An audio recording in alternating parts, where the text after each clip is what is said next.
Deuxième livre des Rois, chapitre 4. Et une femme d'entre les femmes des fils des prophètes cria à Élisée, disant : Ton serviteur, mon mari, est mort. Et tu sais que ton serviteur craignait l'Éternel. Et le créancier est venu pour prendre mes 2 enfants, afin qu'ils soient ses serviteurs. Et Élisée lui dit : Que ferai-je pour toi ? Dis-moi ce que tu as à la maison. Et elle dit : Ta servante n'a rien du tout dans la maison, qu'un pot d'huile. Et il dit : Va, demande pour toi, du dehors, des vases à tous tes voisins, des vases vides, n'en demande pas peu. Et rentre et ferme la porte sur toi et sur tes fils, et verse dans tous ces vases, et ôte ceux qui seront remplis. Et elle s'en alla d'auprès de lui, et elle ferma la porte sur elle et sur ses fils. Ceux-ci lui apportaient les vases, et elle versait. Et il arriva que, quand les vases furent remplis, elle dit à son fils : Apporte-moi encore un vase. Et il lui dit : Il n'y a plus de vase. Et l'huile s'arrêta. Et elle s'en vint et le raconta à l'homme de Dieu, et il dit : Va, vends l'huile et paye ta dette, et vous vivrez, toi et tes fils, de ce qui restera. Et un jour, il arriva qu'Élisée passa par Sunem, et il y avait là une femme riche, et elle le retint pour manger le pain. Et il se trouva que, chaque fois qu'il passait, il se retirait là pour manger le pain. Et elle dit à son mari : Voici, je connais que c'est un saint homme de Dieu qui passe chez nous continuellement. Faisons, je te prie, une petite chambre haute en maçonnerie, et mettons-y pour lui un lit, et une table, et un siège, et un chandelier. Et il arrivera que, quand il viendra chez nous, il se retirera là. Or, un jour, il arriva qu'il vint là, et qu'il se retira dans la chambre haute, et y coucha. Et il dit à Géasi, son jeune homme : Appelle cette Sunamite. Et il l'appela, et elle se tint devant lui. Et il dit à Géasi : Dis-lui, je te prie, voici, tu as montré pour nous tout cet empressement. Qu'y a-t-il à faire pour toi ? Faut-il parler pour toi au roi ou au chef de l'armée ? Et elle dit : J'habite au milieu de mon peuple. Et il dit : Qu'y a-t-il donc à faire pour elle ? Et Géasi dit : Eh bien, elle n'a pas de fils, et son mari est vieux. Et Élisée dit : Appelle-la. Et il l'appela. Et elle se tint dans la porte. Et lui dit : À cette même époque, quand ton terme sera là, tu embrasseras un fils. Et elle dit : Non, mon Seigneur, homme de Dieu, ne mens pas à ta servante. Et la femme conçut et enfanta un fils à cette même époque, quand son terme fut là, comme Élisée lui avait dit. Et l'enfant grandit. Et il arriva qu'un jour, il sortit vers son père, vers les moissonneurs, et il dit à son père : Ma tête, ma tête. Et le père dit au serviteur : Porte-le à sa mère. Et il l'emporta et l'amena à sa mère. Et il resta sur ses genoux jusqu'à midi, et mourut. Et elle monta et le coucha sur le lit de l'homme de Dieu, et elle ferma la porte sur lui et sortit. Et elle appela son mari et dit : Envoie-moi, je te prie, un des jeunes hommes et une des ânesses, et je courrai jusqu'à l'homme de Dieu, et je reviendrai. Et il dit : Pourquoi vas-tu vers lui aujourd'hui ? Ce n'est ni nouvelle lune, ni sabbat. Et elle dit : Tout va bien. Et elle fit sceller l'ânesse, et dit à son jeune homme : Mène-la, et marche, ne m'arrête pas dans la course, à moins que je ne te le dise. Et elle s'en alla et vint vers l'homme de Dieu sur la montagne du Carmel. Et il arriva que, quand l'homme de Dieu la vit de loin, il dit à Géasi, son jeune homme : Voici cette Sunamite. Cours maintenant, je te prie, à sa rencontre et dis-lui : Tout va-t-il bien ? Ton mari va-t-il bien ? L'enfant va-t-il bien ? Et elle dit : Bien. Et elle vint vers l'homme de Dieu sur la montagne, et elle le saisit par les pieds. Et Géasi s'approcha pour la repousser. Et l'homme de Dieu dit : Laisse-la, car son âme est dans l'amertume, et l'Éternel me l'a cachée et ne me l'a pas déclarée. Alors elle dit : Ai-je demandé un fils à mon Seigneur ? N'ai-je pas dit : ne me trompe pas. Et il dit à Géasi, Saint-Terrain, et prends mon bâton en ta main, et va-t'en. Si tu trouves quelqu'un, ne le salue pas, et si quelqu'un te salue, ne lui réponds pas, et tu mettras mon bâton sur le visage du jeune garçon. Et la mère du jeune garçon dit, L'Éternel est vivant, et ton âme est vivante, que je ne te laisserai point. Et il se leva et s'en alla après elle. Et Géasi les devança, et il mit le bâton sur le visage du jeune garçon, mais il n'y eut pas de voix, pas de signe d'attention. Et il s'en retourna à la rencontre d'Élisée et lui rapporta, disant, Le jeune garçon ne s'est pas réveillé. Et Élisée entra dans la maison, et voici, le jeune garçon était mort, couché sur son lit. Et il entra et ferma la porte sur eux deux et supplia l'Éternel. Et il monta et se coucha sur l'enfant, et mit sa bouche sur sa bouche, et ses yeux sur ses yeux, et ses mains sur ses mains, et se courba sur lui. Et la chair de l'enfant se réchauffa. Et il se retirait et allait par la maison, tantôt ici, tantôt là, et il montait et se courbait sur lui. Et le jeune garçon éternua par 7 fois, et le jeune garçon ouvrit ses yeux. Et Élisée appela Géasi et lui dit, « Appelle cette Sunamite. » Et il l'appela et elle vint vers lui. Et il dit, « Prends ton fils. » Et elle vint et tomba à ses pieds et se prosterna en terre, et elle prit son fils et sortit. Et Élisée retourna à Gilgal. Or il y avait une famine dans le pays. Et les fils des prophètes étaient assis devant lui, et il dit à son jeune homme, « Mets la grande marmite et cuise un potage pour les fils des prophètes. » Et l'un d'eux sortit au champ pour cueillir des herbes, et il trouva de la vigne sauvage, et y cueillit des coloquintes sauvages plein sa robe. Et il rentra et les coupa en morceaux dans la marmite du potage, car on ne les connaissait pas. Et on versa à manger aux hommes, et il arriva que, comme ils mangeaient du potage, on cria et dit, « Homme de Dieu, la mort est dans la marmite. » Et ils n'en pouvaient manger. Et il dit, « Apportez de la farine. » Et il la jeta dans la marmite et dit, « Verse-en à ce peuple et qu'il mange. » Et il n'y avait rien de mauvais dans la marmite.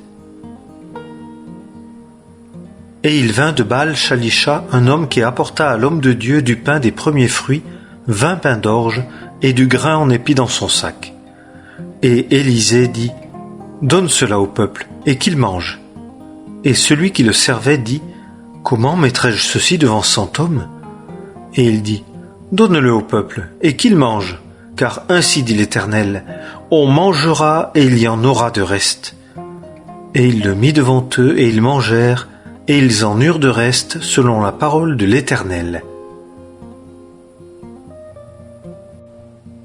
Deuxième livre des rois, chapitre 5. Or Naaman, chef de l'armée du roi de Syrie, était un grand homme devant son Seigneur, et considéré car par lui l'Éternel avait délivré les Syriens.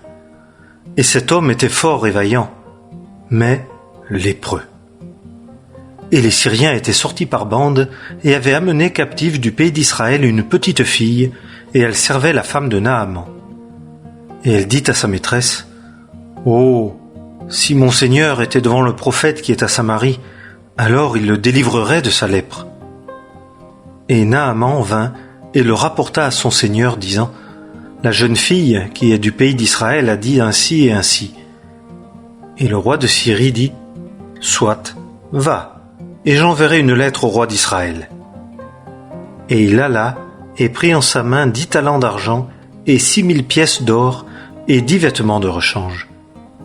Et il apporta au roi d'Israël la lettre qui disait, « Maintenant, quand cette lettre te parviendra, voici, je t'ai envoyé Naaman, mon serviteur, afin que tu le délivres de sa lèpre. » Et il arriva que, lorsque le roi d'Israël eut lu la lettre, il déchira ses vêtements et dit, « Suis-je Dieu pour faire mourir et pour faire vivre, que celui-ci envoie vers moi pour délivrer un homme de sa lèpre? Sachez donc et voyez qu'il cherche une occasion contre moi. » Et il arriva que, lorsque Élisée, homme de Dieu, eut entendu que le roi d'Israël avait déchiré ses vêtements, il envoya dire au roi, « Pourquoi as-tu déchiré tes vêtements? Qu'il vienne, je te prie, vers moi, et il saura qu'il y a un prophète en Israël. » Et Naaman vint avec ses chevaux et avec son char, et se tint à l'entrée de la maison d'Élisée. Et Élisée envoya vers lui un messager, disant « Va, et lave-toi 7 fois dans le Jourdain, et ta chair redeviendra saine, et tu seras pur. » Et Naaman se mit en colère, et s'en alla, et dit « Voici, je me disais, il sortira sans doute, et se tiendra là, et invoquera le nom de l'Éternel, son Dieu, et il promènera sa main sur la place malade, et délivrera le lépreux. L'Abana et le Parpar, rivières de Damas, ne sont-elles pas meilleures que toutes les eaux d'Israël? Ne puis-je pas m'y laver et être pur? » Et il se tourna et s'en alla en colère. Et ses serviteurs s'approchèrent de lui et lui parlèrent et dirent « Mon père, si le prophète t'eût dit quelque grande chose, ne l'eusses-tu pas faite? Combien plus quand il t'a dit « Lave-toi et tu seras pur » Et il descendit et se plongea 7 fois dans le Jourdain, selon la parole de l'homme de Dieu, et sa chair redevint comme la chair d'un jeune garçon, et il fut pur. Et il retourna vers l'homme de Dieu, lui et tout son camp, et il vint et se tint devant lui et dit « Voici, je sais qu'il n'y a point de Dieu en toute la terre sinon en Israël. Et maintenant, je te prie, prends un présent de ton serviteur. » Mais Élisée dit « L'Éternel devant qui je me tiens est vivant, que je ne le prendrai pas. » Et Naaman le pressa de le prendre, mais il refusa. Et Naaman dit « Si cela ne se peut, qu'on donne, je te prie, de cette terre à ton serviteur la charge de 2 mulets, car ton serviteur n'offrira plus d'holocauste ni de sacrifice à d'autres dieux, mais seulement à l'Éternel. Quand ceci l'Éternel pardonne à ton serviteur, quand mon Seigneur entrera dans la maison de Rimon pour s'y prosterner, et qu'il s'appuiera sur ma main, et que je me prosternerai dans la maison de Rimon, que l'Éternel, je te prie, pardonne à ton serviteur en ceci, quand je me prosternerai dans la maison de Rimon. » Et il lui dit « Va en paix. » Et il s'en alla d'avec lui un bout de chemin. Et Géasi, le jeune homme d'Élisée, homme de Dieu, dit « Voici, mon maître a épargné Naaman, ce Syrien, en ne prenant pas de sa main ce qu'il avait apporté. L'Éternel est vivant, si je ne cours après lui, et si je ne prends de lui quelque chose. » Et Géasi poursuivit Naaman, et Naaman vit qu'il courait après lui, et il descendit de son char à sa rencontre et lui dit « Tout va-t-il bien ?» Et il dit « Bien. Mon maître m'a envoyé disant « Voici, dans ce moment, 2 jeunes hommes d'entre les fils des prophètes sont venus vers moi de la montagne d'Éphraïm. Donne-leur, je te prie, 1 talent d'argent et 2 vêtements de rechange. » Et Naaman dit « Consens à prendre 2 talents. » Et il le pressa avec insistance. Et il lia 2 talents d'argent dans 2 sacs et 2 vêtements de rechange, et il les donna à 2 de ces jeunes hommes, et ils les portèrent devant Géasi. Et quand il fut arrivé à la colline, il les prit de leurs mains et les serra dans la maison. Et il renvoya les hommes et ils s'en allèrent. Et lui, il entra et se tint devant son maître.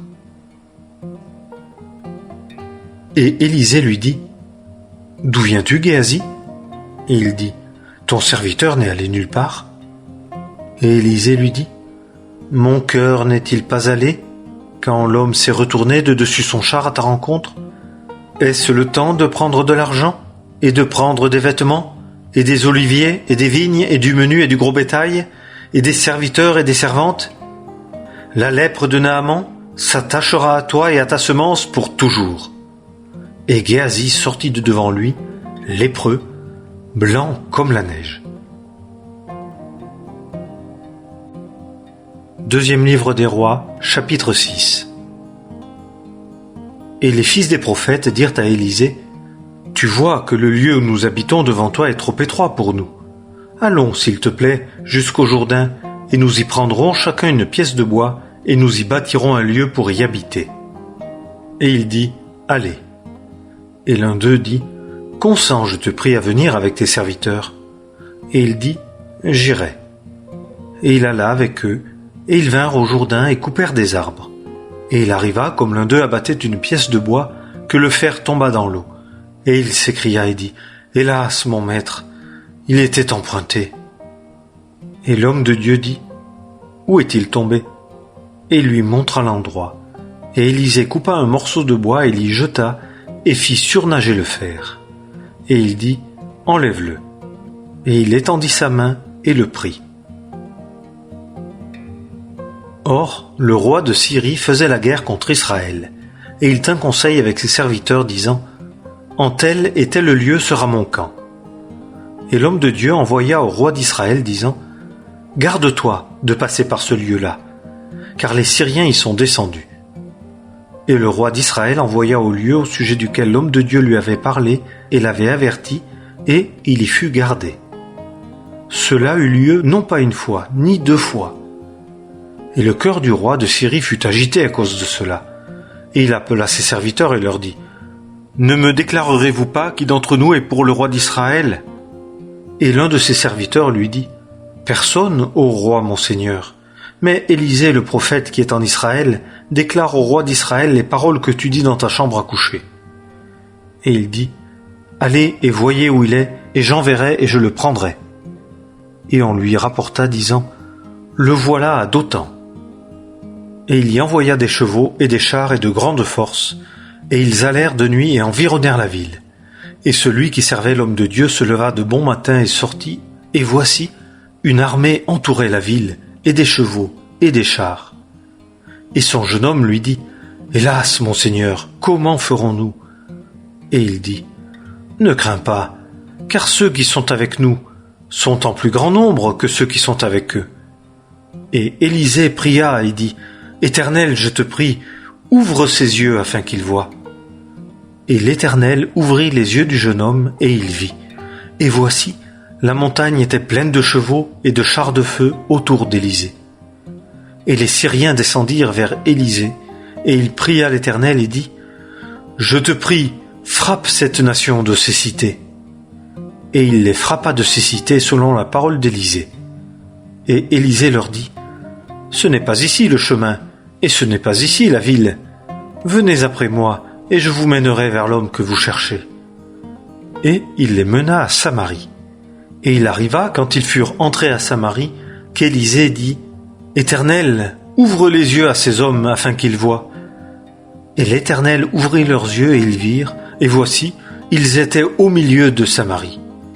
Et le roi d'Israël dit à Élisée, quand il les vit, « Frapperai-je, mon père ?» Et il dit, « Tu ne frapperas point. Ceux que tu aurais fait captifs avec ton épée et ton arc, les frapperais-tu ?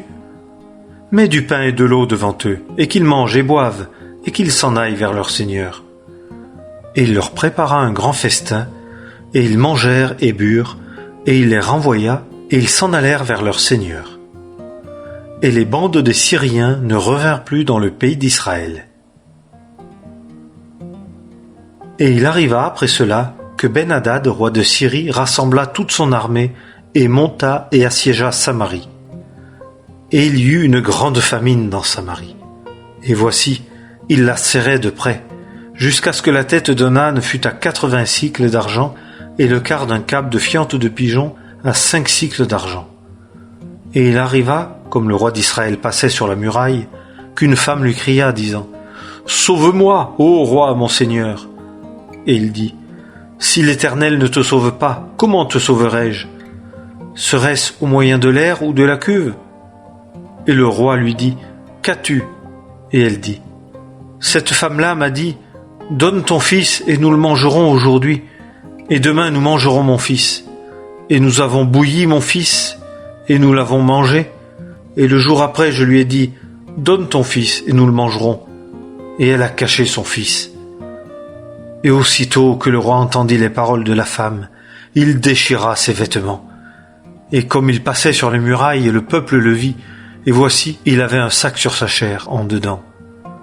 Et le roi dit, « Ainsi Dieu me fasse, et ainsi il y ajoute, si la tête d'Élisée, fils de Shaphat, demeure sur lui aujourd'hui. » Et Élisée était assis dans sa maison, et les anciens étaient assis avec lui, et le roi envoya un homme devant lui. Avant que le messager arrivât auprès de lui, Élisée dit aux anciens, « Voyez-vous, que ce fils d'un meurtrier envoie pour m'ôter la tête? Voyez quand le messager entrera, fermez la porte et repoussez-le avec la porte. N'est-ce pas le bruit des pieds de son maître après lui? Et il parlait encore avec eux, quand voici, le messager descendit vers lui. Et le roi dit, voici, ce mal est de par l'Éternel. Pourquoi m'attendrai-je encore à l'Éternel?